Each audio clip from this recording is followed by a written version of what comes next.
showing. Hot like wind was blowing. Where you think you're going, baby? Hey, I just met you, and this is crazy, but here's my number, so call me maybe. It's hard to look right at you, baby, but here's my number, so call me maybe. Hey, I just met you, and this is crazy, but here's my number, so call me maybe. Bonjour mes amours, j'espère que vous allez bien et que votre rentrée scolaire s'est bien passée parce que elle est terminée. Ouais, on est déjà fin septembre et du coup, je vous fais les attendus d'octobre. Donc toutes ces sorties de livres que j'attends ou qui m'intéressent ou qui m'intriguent et que je vais vous présenter. Donc on va parler de ça tout de suite avant d'être déjà à Halloween parce que le temps passe à une allure folle. Mes amours, vous vous souvenez de La couleur du mensonge de Erin Beatty aux éditions Lumen? Et bien là, le 4 octobre, sort Le parfum de la trahison qui est le tome 2, donc très attendu parce que ça a fait beaucoup de bruit cette saga, elle plaît beaucoup. Moi, je me frappe parce que je ne l'ai toujours pas lu, j'ai toujours pas lu le tome 1 alors que je l'ai. Mais bon, j'ai tellement de choses à lire, il y a tellement de choses qui me font envie et puis il faut avouer que j'ai un rythme de lecture quand même assez lent. Donc voilà, mais promis, je vais essayer de le lire le plus tôt possible parce que je sais qu'apparemment c'est une perle. Bref, en tout cas, je vais pas vous faire le résumé du tome 2, mais dans le tome 1, on suit Sage qui vit dans un royaume où elle est orpheline. Elle vit avec son oncle qui lui est plutôt fortuné, mais voilà, il va rien pouvoir faire d'elle sauf peut-être la marier avec quelqu'un d'assez important, mais pour ça elle doit passer par une entremetteuse parce que ce sont les entremetteuses dans ce royaume qui font les mariages et qui les défont. Elles ont un grand pouvoir sur ces relations-là, sur les mariages arrangés, et du coup Sage va aller voir une entremetteuse, mais à cause de son caractère et de sa langue bien pendue, elle ne va pas trouver un mari, mais entre guillemets un emploi, puisque l'entremetteuse va la prendre en tant qu'apprentie et ils vont partir à la capitale pour aller faire en fait les mariages les plus prestigieux et les plus importants de tout le royaume et de toute l'année. Donc voilà, elle part dans cet apprentissage là, sauf que le royaume voisin veut envahir le royaume, donc leur voyage jusqu'à la capitale va être semé d'embûches, etc. Donc tout un tas d'aventures. Je vous dis juste ce qu'il y a écrit derrière. Identité secrète, machination politique et jeu de dupes passionnés. La couleur du mensonge met en scène un personnage bluffant de débrouillardise. Donc voilà, ça donne très envie, je vous l'accorde. Donc promis, je le lis le plus vite possible. Il y a aussi celui-ci qui me fait très envie puisque je l'ai vu sur la chaîne de Piketty Bookin, sauf qu'elle elle l'a en VO et là il sort enfin en français, donc c'est Nevermore, les défis de Morrigan Crow de Jessica Townsend aux éditions PKJ. Donc là le résumé est très court, très simple, on va suivre Morrigan qui est née le jour du Mervillon, ce qui veut dire deux choses, que de 1 elle est maudite et que de 2 elle doit mourir à minuit le jour de ses 11 ans. Donc voilà, donc entre guillemets, sa mort est prédestinée et son cercueil l'attend. Sauf que ce jour-là, eh bien, elle est sauvée in extremis par un homme qui va l'entraîner dans le monde magique de Nevermore. Donc voilà. Ça me fait penser à Harry Potter, forcément. Ça me fait penser à, voilà, à ces classiques de fantastique et de fantasy que j'aime, avec ce côté un peu à la fois enfantin. Et puis j'adore la couverture je la trouve merveilleuse. Quoi, voilà, il me tarde énormément. Celui-ci, je pense que ça peut être une petite perle, surtout que si je me souviens bien de ce qu'a dit Steph, Piketty Bookin, il me semble qu'elle a beaucoup aimé. Souvenez-vous mes amours aussi de la nouvelle saga Marquer les ombres de Veronica Roth aux éditions Nathan. Donc c'est celle qui a écrit Divergente. Donc moi je n'ai pas lu la saga de livres, j'ai juste vu la saga des films et ça m'avait pas plus que ça quoi. Je préfère Hunger Games que Divergente par exemple, voilà. Et du coup le 11 octobre sort le tome 2. De quoi ça parle? Mais pareil, je vais vous faire le résumé plutôt du tome 1 que du tome 2. On va suivre Akos et Syrah, qui sont deux jeunes gens qui font partie d'une galaxie qui est dominée par une fédération de 9 planètes. Et normalement, ces deux jeunes gens-là ne sont pas faits pour s'entendre ou s'entraider, puisqu'ils sont complètement différents. Leur culture, leur peuple sont pas faits pour s'entendre, vraiment. Mais pourtant, ils vont devoir s'entraider et et entre guillemets vivre cette aventure ensemble, puisque tous les deux possèdent un don qui les rend vraiment puissants mais en même temps vulnérables, et du coup ça va les entraîner, je suppose, dans tout un tas d'aventures. Donc la science-fiction, c'est pas quelque chose qui le genre littéraire vers lequel je vais naturellement. J'en ai qui m'intéressent, j'ai toute une étagère de science-fiction, mais c'est vrai que du coup c'est pour ça que celui-ci, ben, pareil, je ne l'ai pas encore lu. Voilà, je me tape et je vous promets de le lire aussi. Mais en tout cas, ça a l'air vraiment pas mal comme histoire. C'est vrai que j'ai pas trop regardé les retours et les avis dessus, donc je pourrais pas trop vous dire, mais promis, je vais le lire.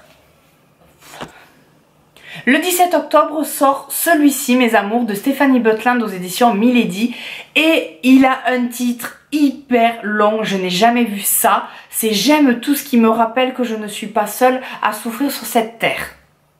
Donc, un titre, on va être clair, qui n'est pas simple et court. Mais bon, on fait avec. En tout cas, ce livre-là a l'air vraiment super, puisque j'ai vu qu'il avait de nombreux avis positifs, qu'il était même un peu encensé par la critique. Donc voilà, ça met un peu la pression, j'espère vraiment qu'il vaut le coup.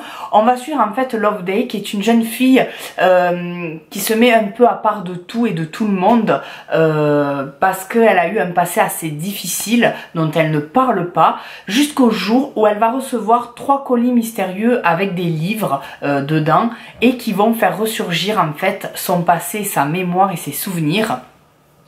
Donc du coup, elle va se dire, mais qui m'envoie ces colis? Ce sont forcément des personnes qui connaissent mon secret d'enfance. Donc du coup, elle cherche à savoir qui c'est. Est-ce que c'est le jeune homme qui est fou amoureux d'elle? Est-ce que c'est son patron? Est-ce que c'est le poète magicien qu'elle vient de rencontrer? Bref, voilà. Ça va être une sorte de petite enquête, mais sous un fond vraiment aussi, eh bien, je pense, d'une honte à la vie, de développement personnel, de recherche de soi, d'affronter ses peurs, d'affronter ses angoisses. Voilà, apparemment c'est vraiment un très très beau livre, donc il me tarde vraiment d'avoir la main dessus pour pouvoir le lire. Le 17 octobre, nous avons celui-ci qui me fait beaucoup penser à La Faucheuse, au service de Sa Majesté la Mort de Julien Hervieux aux éditions Castelmore. Donc là, on va suivre Elisabeth en 1887, donc dans la société victorienne, et elle est journaliste, et malheureusement, elle va être témoin de quelque chose qui va faire qu'elle va être abattue, assassinée, mais elle va se réveiller. Et elle va être une revenante qui a pour mission de traquer ceux qui essaieraient d'échapper à la mort. Donc du coup, en fait, elle est au service de Sa Majesté la Mort. Elle travaille pour la mort elle-même. Donc voilà, donc c'est pour ça que je vous disais au début que ça me faisait penser à La Faucheuse. Alors c'est pas du tout la même chose, puisque ça ne se passe pas dans le futur, c'est pas une dystopie, elle va pas... Je pense qu'elle va être en apprentissage, mais elle va pas être dans une école pour apprendre à être faucheuse, etc. Et puis là, vraiment, elle est morte. Elle revient en tant que mort-vivante, en fait. Hein. Donc voilà. En tout cas, ça a l'air hyper sympa. Je trouve ça original. Donc ça me donne envie, tout simplement. 18 octobre sort une petite bombe. Je l'attends depuis un moment. C'est Fandom de Anna Day aux éditions PKJ. Je vais pas vous dire grand chose parce que rien que déjà la couverture comme ça est très intrigante, et je vais juste vous dire, allez, 2 phrases. On va suivre Violette qui est coincée dans son roman favori. Point. Voilà, je ne vous en dis pas plus. Je trouve que juste ça, ça donne envie. Après, si je peux vous donner une seconde phrase, c'est aucune histoire ne mérite qu'on meure pour elle. Point, voilà. Moi, juste avec ces 2 choses, j'étais à fond et je le voulais, et je voulais savoir de quoi ça parle. Point. Le 22 octobre, c'est un thriller qui sort, c'est Murder Game de Abbey Blackwood. Donc là, on va suivre Chloé, qui est une jeune Française qui va faire sa thèse à l'université de Yale avec le professeur Alexander. Sauf que là, il y a un serial killer qui se fait appeler le loup du campus, qui en fait assassine les jeunes étudiantes et les employés de l'université. Donc du coup, Chloé et Alexander vont mener leur petite enquête et vont être assez intrigués et vont essayer de découvrir qui c'est et pourquoi. Donc voilà, toute une petite enquête.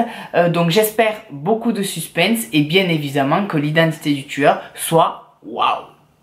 Le 24 octobre, on a Le Chant des Ronces de Leigh Bardugo aux éditions Milan. Donc Leigh Bardugo, c'est celle qui a écrit Six of Crow et la saga Grisha.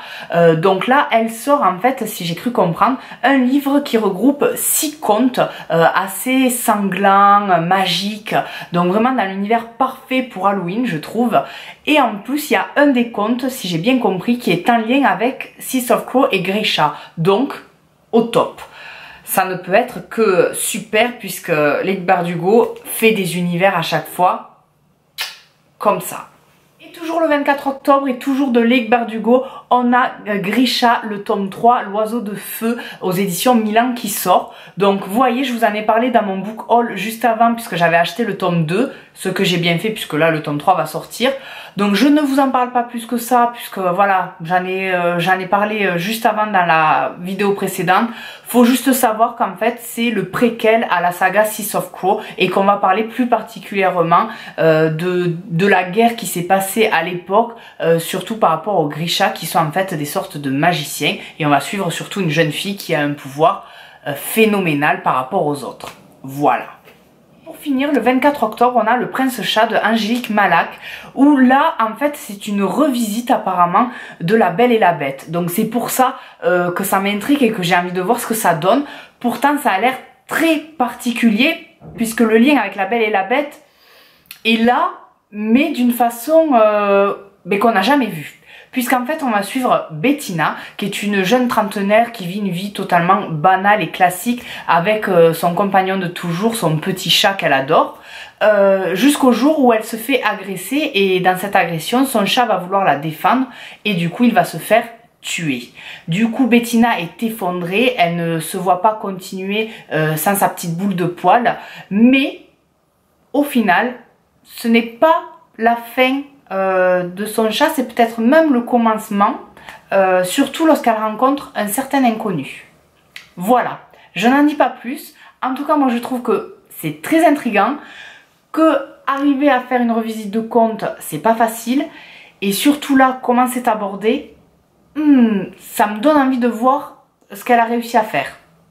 Les amours, cette vidéo est terminée, j'espère que ça vous a plu, que vous avez sorti votre petit calepin pour noter vos envies d'octobre. Dites-moi vous si vous avez repéré d'autres sorties que j'aurais pu manquer ou qui pourraient m'intéresser. Et en attendant, je vous fais plein de gros bisous et je vais vite lire parce que je vous ai promis des lectures, donc je vais lire.